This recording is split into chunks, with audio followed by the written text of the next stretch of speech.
श्री स्वामी समर्थ। आज आपण पाहणार आहोत घरामध्ये सुख शांतीसाठी अमावस्येला कोणते उपाय करायचे आहेत। अमावस्या ही तिथी आध्यात्मिक दृष्ट्या शक्तिशाली मानली जाते। अनेक संत महात्मे तसेच स्वामी समर्थ यांच्या परंपरेत घरातील सुख शांती अडथळे दूर होण्यासाठी काही उपाय सांगितलेले आहेत। आपण ते पाहूया।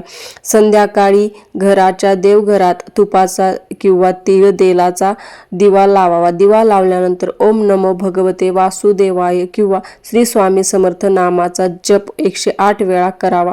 यामुळे नकारात्मकता ऊर्जा कमी होते असे मानले जाते।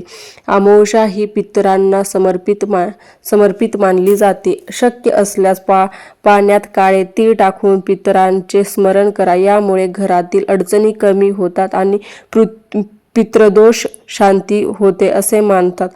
गरीब गरजू किंवा प्राणी पक्ष्यांना अन्न द्या। कावळ्यांना भात, गाईला चारा, कुत्र्यांना पोळी द्यावी। अन्नदान केल्याने घरात सकारात्मकता वाढते।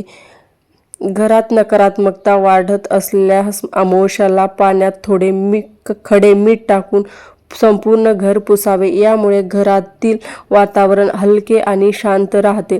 अमावस्याला हनुमान चालीसा किंवा मारुती स्तोत्र म्हणणे लाभदायक मानले जाते। यामुळे भय, अडथळे आणि नकारात्मकता शक्ती दूर राहतात। काळे तीळ, उडीद डाळ किंवा काळे कपडे दान केल्यास शनी प्रभाव कमी होतो असे मानले जाते।